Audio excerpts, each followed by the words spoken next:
દર્શકોને અને સંદેશ ન્યૂઝને આની અસર હજુ ગયું ચોમાસું હજુ મોડું થયું નથી, પરંતુ અત્યારે પ્રી મોન્સૂન એક્ટિવિટી થવાની શક્યતા છે અને હવામાનમાં મોટો ફેરફાર તો આજથી થવાની શક્યતા છે. 18મી તારીખ પાસે અણધાર્યો વરસાદ થવાની શક્યતા છે અને આ અણધાર્યો વરસાદ લગભગ દક્ષિણ ગુજરાતના કેટલાક ભાગમાં, દક્ષિણ સૌરાષ્ટ્રના ભાગમાં, ઉત્તર ગુજરાતના કોઈ ભાગમાં અને સૌરાષ્ટ્રના પશ્ચિમ સૌરાષ્ટ્ર પછી જામનગરના કેટલાક ભાગોમાં, ઉપરાંત લગભગ કદાચ સાબરકાંઠા અરવલ્લીના ભાગોમાં આજે મોસમમાં પરિવર્તન થવાની શક્યતા છે આજકાલમાં. અને આજકાલમાં અણધાર્યો વરસાદ કોઈ ભાગમાં પ્રી મોન્સૂન એક્ટિવિટીનો વરસાદ થવાની શક્યતા છે. હમણાં પવનની ગતિ મંદ થશે, પણ ધીરે ધીરે પવનની ગતિ વધવાની શક્યતા છે. જી, અલ નીનોને કારણે વરસાદની જે સ્થિતિ છે એમાં થોડી ઘણી વાર લાગે એવા સંકેતો અત્યારે વર્તાઈ રહ્યા છે. ખેડૂતોને કઈ પ્રકારની તૈયારી કરવી જોઈએ અત્યારે? અલ નીનો એ દક્ષિણ ગોળાર્ધમાં પેસિફિક મહાસાગરમાં પેરુ ખાતે નીલો 3.4 વિસ્તારમાં થતો ગરમ પ્રવાહનો એક દાનવ સરવળી ઉઠે છે, જેને અલ નીનો કહેવામાં આવે છે. પેરુ ખાતે જળવાયુ ગરમ થાય તો અલ નીનો, અને ત્યાંની ચોમાસા ઉપર ઘેરી અસર પડતી હોય છે. એટલે આ અલ નીનોની અસર તો ગુજરાત પર પડવાની શક્યતા રહે છે, પરંતુ કેટલાક પરિબળો સાનુકૂળ હોવાથી હવે ધીરે ધીરે વરસાદ જે છે બહુ મોડો થવાની શક્યતા રહેશે નહીં. આમે વરસાદ આદ્રામાં થાય તો સારું, અને આદ્રામાં આપણે વરસાદ માગીએ છીએ એટલે તારીખ 23 થી 26 જૂન વચ્ચે વરસાદ થવાની શક્યતા રહેશે. અને કોઈ ભાગમાં વરસાદ થવાની શક્યતા રહેશે, દક્ષિણ ભાગમાં વરસાદ થવાની શક્યતા રહેશે. બંગાળના ઉપસાગરમાં તારીખ 18 થી 22માં એક સિસ્ટમ બનવાની શક્યતા રહેશે. આ સિસ્ટમના કારણે ઉત્તર ગુજરાતના ભાગો, પૂર્વ ગુજરાતના ભાગો, મધ્ય ગુજરાતના ભાગોમાં સારો વરસાદ થવાની શક્યતા છે. કેટલાક ક્ષેત્રે વાવણી લાયક વરસાદ થવાની શક્યતા રહેશે, કેટલાક ક્ષેત્રે વાવણીથી ઓછો થવાનો વરસાદ થવાની શક્યતા રહેશે. અને લગભગ એક મેડન જુલાઈ ઓસિલેશન, એક એટમોસ્ફિયરિક વેવ આવવાની શક્યતા જુલાઈ માસમાં રહેશે. એટલે જુલાઈ માસમાં પણ સારો વરસાદ થવાની શક્યતા રહેશે. ઓગસ્ટ માસમાં અલ નીનોની જે વાત થઈ રહી છે તે સરવળી ઉઠશે અને સમુદ્રનું તાપમાન નિયત તાપમાન કરતાં જ્યાં વપાય છે ત્યાંથી 1.5 ડિગ્રી સેલ્સિયસ ઊંચું જવાની શક્યતા છે. અને સપ્ટેમ્બરમાં તો અલ નીનો સરવળી ઉઠશે અને તેની અસર નવેમ્બર સુધી જવાની શક્યતા રહેશે. જે લખમાં એટલે હવે આ બધા વચ્ચે તાપમાન છે રાજ્યનું તે પણ ક્યાંક વધી શકે એવા કોઈ એંધાણ ખરા? અને આ વરસાદ જે મોડું થઈ રહ્યું છે એને લઈને શું અલ નીનો સિવાય પણ કોઈ બીજી એવી સિસ્ટમ છે જે અસર કરી રહી છે? બીજી સિસ્ટમ તો ઘણી સિસ્ટમો અસર કરે છે. એક પછી એક આપણા વેસ્ટર્ન ડિસ્ટર્બન્સ અત્યારે આવવાના જોઈએ. વેસ્ટર્ન ડિસ્ટર્બન્સ આવે તો ગંગા જમનાના મેદાનો તપે નહીં. આ ઉપરાંત અરબ સાગર અને બંગાળ સાગર નિષ્ક્રિય છે. અને મુંબઈમાં ચોમાસું વધી ગયું છે. મુંબઈનું ચોમાસું અને બંગાળ ઉપસાગરની શાખા એક સાથે ચાલવી જોઈએ. તે શાખા એક સાથે ચાલતી નથી અને સડસડાટ આ શાખા પૂર્વ ભારતમાં જાય છે. પરંતુ હવે ધીરે ધીરે 18 થી 22માં અને જૂન માસના અંતમાં એક સિસ્ટમ સારી શરૂ થશે.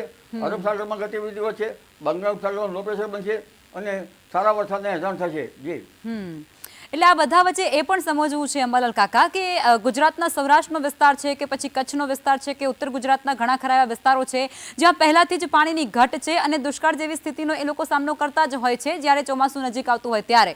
અને એ બધા વચ્ચે જ્યારે ચોમાસું મોડું પહોંચે છે ત્યારે એ લોકો ખૂબ ચિંતામાં આવી જતા હોય છે. તો એમને રાહત થાય એવા કોઈ સમાચાર છે નજીકના સમયમાં?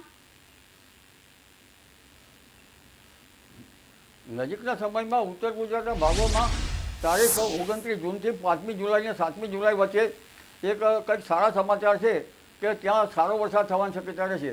જો કે આપણે જીવાદોરી નર્મદા છે અને મધ્યપ્રદેશના ભાગોમાં તો સારો વરસાદ થવાનો જ છે, પરંતુ ઉત્તર ગુજરાતના ભાગોમાં પણ લગભગ આ માસના અંતમાં અને જુલાઈની શરૂઆતમાં સારો વરસાદ થવાની શક્યતા રહે છે. 7મી જુલાઈ આસપાસ પણ વરસાદ થવાની શક્યતા રહે છે. પરંતુ સૌરાષ્ટ્રના ભાગોમાં તો વરસાદ થવાની શક્યતા રહેશે. બિલકુલ સામાન્ય રીતે ક્યાંક 80% 88% વરસાદ થવાની શક્યતા રહે. હા, બોલો. અંબાલાલ કાકા, તમારો અનુભવ એ ખૂબ વધારે છે અને આ અનુભવ પરથી મને એક સવાલ થાય છે કે જ્યારે પણ વીતેલા વર્ષોમાં અલ નીનોની અસર વર્તાઈ હતી ત્યારે કઈ પ્રકારનું ચોમાસું રહ્યું હતું અને શું આ વખતે એવા કોઈ એંધાણ વર્તાઈ રહ્યા છે ખરા?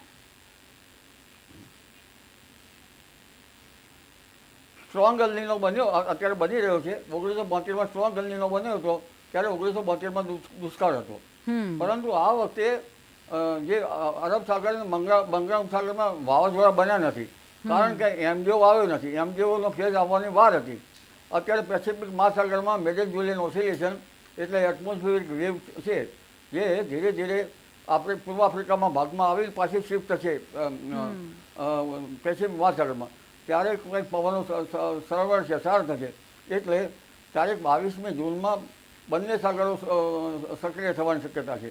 અને બંને સાગરો સક્રિય થવાના કારણે બંગાળ સાગરનો શાખા જલ્દી સક્રિય થવી જોઈએ. એટલે બંગાળ સાગરની શાખા 18 થી 22માં જે લો પ્રેશર બનવાની શક્યતા છે તેના કારણે આ માસના અંતમાં અને જુલાઈની શરૂઆતમાં જ્યાં વરસાદ નથી થયો એવા ઉત્તર ગુજરાતના ભાગોમાં, મધ્ય ગુજરાતના ભાગોમાં, વડોદરાના ભાગો ઉપરાંત સાબરકાંઠાના ભાગો, બનાસકાંઠાના ભાગો અને મહેસાણાના કેટલાક ભાગોમાં પણ વરસાદ થવાની શક્યતા છે. કચ્છના કોઈ ભાગોમાં પણ વરસાદ થવાની શક્યતા છે. એટલે નજીકમાં જ્યારે પણ અલ નીનો આવતું હોય છે અંબાલાલ કાકા, ત્યારે વરસાદ એ ઓછો પડતો હોય છે, એ આપણે જોતા આવ્યા છીએ અને તમે પણ એવું કહી રહ્યા છો. તો આ બધા વચ્ચે તમે આ જે સરકાર છે તેમને પાણીની જે સ્થિતિ છે એને લઈને શું તમે શીખ આપવા માંગશો અને લોકોને તમે શું કહેવા માંગશો? અલ નીનોમાં પાણીની અસર થાય એવું ઘણીવાર બની શકે, કારણ કે વચ્ચે વચ્ચે વરસાદમાં બ્રેક આવી શકે છે. પરંતુ હમણાં તો મધ્યપ્રદેશના ભાગોમાં સારો વરસાદ થાય તો આપણે નર્મદા, જીવાદોરી સમય નર્મદા છે તેમાં પાણી આવે કરે. એટલે કંઈક અંશે વિંધ્યાચલ પર્વતના ભાગોમાં વરસાદ થવાની શક્યતા તો રહે છે અને નર્મદાના સ્ત્રાવ વિસ્તારમાં વરસાદ થવાની શક્યતા રહે છે.